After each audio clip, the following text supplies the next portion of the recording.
حبايبي الحلوين، يا رب تكونوا بخير مع حلقة جامدة جدا من مكانك في القلب. هو القلب كله، بس ما ننساش اللايك الجميل والدعم في القناة، واهم حاجة الاستغفار. استغفرك اللهم من كل الخطايا واتوب اليك. بنبدأ حلقتنا بالجميلة براتشي قاعدة في هدوء، بتدخل عليها ريا بقى عايزة تنتقم منها وتسخر منها. ما خلاص بقى متأكدة واثقة ان هي هتطردها من المنزل بالاوراق الزائفة اللي هي عاملاها هي والعمة عالية. عمالة تسخر من الجميلة وبتقول لها جاية بس احذرك، هتكوني متضايقه جدا لما تحضري الحفل، وبعدين هتتضايقي اول ما تشوفيني انا ورامبين ماسكين ايد بعض. يا ريت بقى ما تحضريش خالص. يعني الحفل عماله تكلمها بسخريه وبتبين لها قد ايه ان الاحتفال ده مهم بالنسبه لها اكتر من وجودهم مع بعض. وكمان الجميله بترد عليها بتقول لها مالك بتضحكي قوي مبسوطه كده ليه؟ باين الهزيمه والضعف في عيونك. قالت لها الضعف ده انت اللي هتشوفيه، مش انت تحديتيني وقلتي لي 3 ايام وهتطرديني من المنزل. عدى يوم فاضل يومين بس انا بوعدك ان انت اللي هتمشي قبل ما انا كمان امشي من المنزل. وعماله تسخر منها وتتحداها، وكمان بقى واثقه جدا من الاوراق الزائفه اللي هي عاملاها، وعماله تقول لها هتضعفي بقى اول ما تشوفيني انا ورامبير ماسكين ايد بعض. يا ريت بقى ما تطلعيش خالص في الحفل. الجميله بتقول لها لا هحضر. قالت لها هتقفي فين يعني؟ على المسرح وترقصي؟ قالت لها لا هكون في مكاني الحقيقي. قالت لها كزوجة يعني رامبير. رامبير بيحبني واختارني وعمل معايا كل الطقوس، لكن هو مزعج منك وكمان ما بيحبكيش. انا ما اعرفش، ما انت كنتي قاعده وحيده وعايشه على ذكرياتك، دلوقتي جوزك ما بيحبكيش ولا العائله كلها. بتقعد بقى بتسخر من الجميله، لكن الجميله بتكون قصادها وبتقول لها برغم اللي انت بتقوليه ده كله هنشوف مين في الاخر اللي هيكسب، وكمان مش هاممها اي شيء. وبتقول لها هاجي برضك الاحتفال. بتقول لها ريا مش مهم، ما في خدام كتير هيجوا، تعالي ولو عايزه تقعدي كده على جنب وتتفرجي ده احسن لك عشان ما تتعبيش ولا تدوخي اول ما تشوفيني انا ورامبير مقربين من بعض. وعايزه اقول لك ان الاحتفال ده مش بتاع صديقه بلافي ولا حاجه، ده بتاعي انا ورامبير، وده حفل استقبالنا احنا الاثنين. بتتصدم الجميله براتشي لكن بتتمالك نفسها، لكن من واضح ان ريا طلعت غضبها كله في براتشي، وبراتشي كمان اتاثرت. لكن بتقول النهارده حفل يعني استقبالهم، بس انا متاكده ان هم هيهنوني قدام العالم كله، وبتقول مش هسيبهم ابدا. بنروح بقى للاحتفال وبلافي بتستقبل طبعا عاليه، وكمان عاليه بتجري على ريا، وريا بتقول لها اخيرا طلعت غضبي كله فيها، وكمان حذرتها ان هيحصل حاجه مش كويسه في الحفل. طبعا عمتها بتقول لها ليه حذرتيها؟ كنت خليتي كل ده مفاجاه. قالت لها لا انا كنت متضايقه منها وطلعت اخيرا اللي جوايا. بتقول لها خلاص يا حبيبتي يلا بقى نستقبل الناس. بنشوف ان العريس والعروسه بقى المفروض الاحتفال ده ليهم يعني وصلوا. بنشوف ان الجده مستغربه جدا من علاقه عاليه ومع بلافي، لكن ابنها بيقول لها ما فيش اي حاجه، خلاص في علاقه مقربه ما بينهم يعني هما الاثنين، وان دي عائله ريا ولازم تكون موجوده في استقبال يعني ريا قدام الضيوف. بنشوف ان رامبير وصل متاخر، ومامته بتقول له اتاخرت كده ليه؟ غير الملابس بتاعتك وتعالى على الاحتفال. مستغرب جدا، ما ده حفل يعني عادي وانت مهتميه كده ليه يا امي؟ لكن بيروح وبيسمع كلام مامته كالعاده. وبنشوف في الوقت ده ان الجميله براتشي حاسه بالام في بطنها، ورامبير كده بيحس ان هي متضايقه او تعبانه، بيقول هي غاضبه. ولما بتبص لنفسها كده في المرآة ليه؟ بيدخل على الغرفه وبيلاقي ان القراط بتاعها واقع على الارض، فبيقول اكيد هو ده السبب ولا ايه؟ هي بقت هايفه للدرجات دي؟ وبيقول لها مالك؟ كل ده عشان القراط انا جبتهولك، وبعدين يعني الحياه فيها حاجات كويسه، انت متضايقه من نفسك قوي كده ليه؟ ما بتردش عليه الا جميله، وبيسيبها وبيمشي. وبتقول الاحساس اللي كان مؤلم راح كده ليه؟ علشان ربنا كان جنبي. هو انت يا طفلي اللي عملت كده عشان حسيت بوالدك يعني موجود معايا؟ لا يا ريت ما تكونش يعني مآمن ليه وكمان ما تثقش فيه، علشان بعد الحب كله اللي هتديهوله هو هيسيبك ويخدعك ويروح لناس تانية. طبعا بتكون متضايقه جدا، وبتقول للطفل اهتم بيا وحبني، انا مش هخليك تحتاج لحب حد تاني، هديك كل شيء وهديك كمان اسمي. طبعا متضايقه جدا، وبتقول هنشوف هيحصل بقى ايه في الحفل، ومتاكده ان هي هيحصل لها حاجه يعني، لكن هتقدر بقوتها ان هي تهاجم وتصد اي شيء. بنروح بقى للحفل وبنلاقي بلافي مسكت المايك، وطبعا قدمت العريس والعروسه وده ذكرى زواجهم، وتقول في احتفال تاني النهارده حفل استقبال ريا مع رامبين. رامبين طبعا بيكون مصدوم جدا، محدش محدش قال لي ايه الكلام الفارغ ده. وكمان عاليه بتمسك المايك وبتقول الثنائي بقى يجي هنا. رامبين بيهرب على طول بيقول انا عندي اتصال مهم وبعدين ما قالوليش ليه وبيكون متضايق. بتجري وراه ريا وبتنادي عليه. وبنشوف في الوقت ده ان الجميله خارجه من غرفتها وبتقابل رامبير وبيقول لها ان الحفل مضايقاني. قالت له ليه؟ ما حفل استقبالك انت وريا. قال لها انت عارفه؟ قالت له اه. قال لها انا ما اعرفش. قالت له لو عارف يعني هتعمل ايه؟ مش هتعمل ولا اي شيء. بتسخر منه وبتمشي وبتقول له هتشوف هيحصل ايه النهارده في الحفل. وبتفتكر كلام اختها لما قالت لها هتتضايقي جدا اول ما تشوفيني انا ورامبين في احضان بعض. وطبعا رامبين متضايق من سخرية الجميلة ليه لما قالت له هتقول لمامتك تلغي الحفل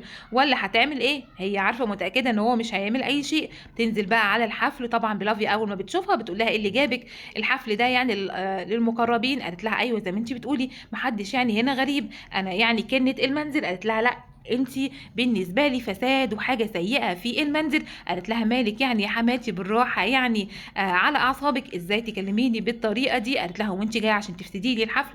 قالت لا مش هفسد لك الحفل بس لو شفت حاجه مش عاجباني اكيد هتكلم. طبعا بلافي عامله نفسها بتضحك قدام العالم. وكمان بتقول لها لسانك بقى طويل بقى زي المقص الاول ما كنتيش بتتكلمي. قالت لها من اعمالك يا حماتي. قالت لها انا عايزاكي تقعدي كده على جنب ما تعمليش اي حاجه. قالت لها لا اللي بيعملوا الاخطاء هم اللي بيقعدوا مستخبيين ولا ايه يا حماتي؟ ولا كمان نسيتي انت عملتي ايه؟ عماله تتكلم معاها وقالت لها هحضر الحفل ومش هعمل اي حاجه لكن لو عملتوا اي حاجه مش عاجباني انت عارفه انا ممكن اعمل ايه. بس ما تقلقيش انا بحترم اللي اكبر مني وبعدين مش هاممني اي حاجه. انا كان هاممني في الاول سعاده العائله وسعاده كل الناس لغايه ما دمرت سعادتي لكن دلوقتي هدور على سعادتي بس. انا كنت في الاول مستنيه ان انت تسامحيني لكن يعني لو عملت ايه مش هتسامحيني ابدا ولا كمان تتقبليني. اي ام بتسامح اطفالها لكن انت بتكرهيني جدا وانا نويت ان انا اخد حقي ولازم اخد حقي في المنزل ده. بتسيبها وبتمشي. بلافي طبعا بتكون متضايقه جدا من تصرف براتشي وقلقانه جدا ان هي ممكن تعمل ايه. الجده شايفاها من بعيد وتقول لها برافو عليكي يا براتشي على اللي انت عملتيه. بنشوف بقى ان في ضيفه حسب الاختناق وفي حاجه يعني وقف في فمها اثناء البلع وبنشوف ان هي حاسه بالاختناق الشديد والكل مش عارف يعمل ايه وبيتصلوا بالطبيب. لكن الجميله براتشي بكل هدوء بتيجي تساعدها وبتخرج الشيء ده من فمها. وبنشوف ان الكل بيشكر الجميله براتشي وبيقول لها اسمك ايه. طبعا اتعرفوا عليها ان اسمها براتشي لكن ما يعرفوش ان هي كانت المنزل. في كل الحفلات السابقه الجميله بتكون في المطبخ وبتكون بتجهز كل شيء محدش يعرفها ابدا. ما اعرفش ازاي بس المخرج عايز كده. طبعا كلهم بيثنوا عليها ان هي حكيمه وكانت هاديه جدا. طبعا بقى بلافي غيرانه جدا وكمان الجميله خدت الاضواء عن ريا وعن الجميع وطبعا بيشكروها وبتديهم الماء وبتقول لهم استمتعوا بالحفله بتاعتكم. وبلافي بتضطر ان هي تشكرها قدام الجميع. وفي الوقت ده رامبير الجميل بيستقبل مكالمه من شهانه وبيعرفها الغرفه فين بالظبط. وبنشوف ان الجده بتلوم على ريا ايه الطعام اللي انت جايباه ازاي يكون يعني حاد للدرجه دي وعماله تلوم على كل التجهيزات بتاعتها.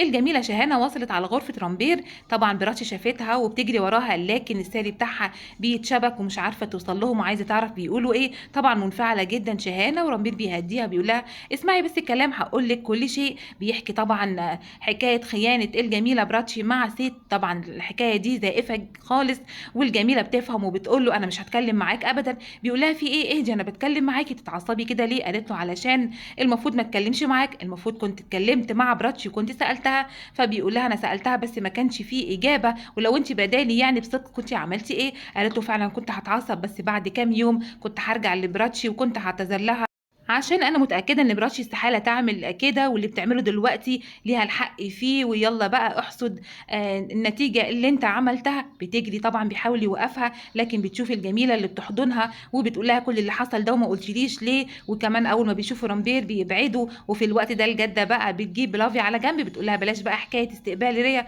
ورامبير انت عارفه براتشي لو عرفت هتعمل ايه. قالت مش هيهمني اي حاجه بعدين اول ما نهينها قدام الجميع هتتضايق وتمشي. الجده بتقول خلاص انا بلغت بقى استقبلي براتشي ممكن تعمل ايه. وفي الوقت ده رامبير كمان هيحن ليها واكيد هيرجعوا لبعض. بتكون فرحانه جدا وبتقول السعاده رجعت من جديد لما براتشي رجعت ومن ساعتها انا مش خايفه جدا. وبنشوف بقى ان شهانه بتهدي براتشي بتقول لها ما تبكيش في وجودي. بتيجي ريا بتقول لها ايه يا براتشي اللي عملتيه؟ عملتي دراما وخليتي الاضواء كلها عليكي. شهانه طبعا بتوقفها عند حدودها. قالت لها براتشي من زمان بتاخد الاضواء فاكره عملت ايه في الجامعه. بتقول لها مش بكلمك بتشاجروا مع بعض. وشهانه شهانة بتقول لها ليا الحق ان انا اتكلم، وكمان بنشوف ان هي بتهددهم وتقول لهم هنشوف هنعمل ايه. بتجري على عالية وبتقول لها يلا نبتدي يا عمة في اللي احنا هنعمله. شهانة بتقول هما بيخططوا لايه.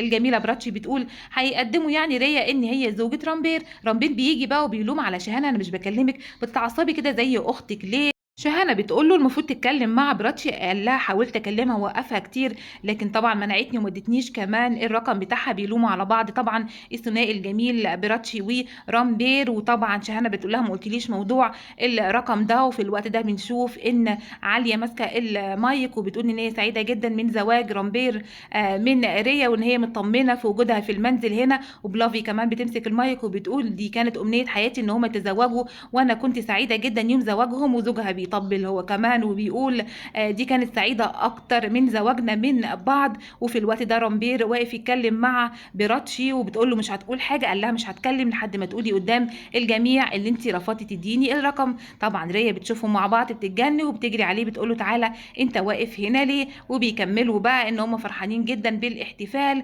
وبنشوف شهانة قد ايه متعصبة وكمان بتمشي براتشي يا ترى هتعملي ايه. لكن الجميلة لسه هتتكلم بتلاقي طبعا ان عالية بتقول ان في لعبة هنا عشان الثنائي وبيكونوا سعداء جدا ان هم يعملوا بقى العاب وفرحانين جدا بالاستقبال. كل ده عشان يكيدوا الجميلة براتشي وبيقولوا اللعبة دي للثنائي واي زوج يعني هيتعرف على زوجته هياخد جايزة افضل ثنائي، واللي مش هيتعرف هيكون في عقاب ليه فردي. فبتقول العقاب هيكون هنا وهيكون كمان في المنزل. يا ترى ايه اللي هيحصل في المسابقة دي؟ تابعونا وهنعرف مع بعض. والسلام عليكم.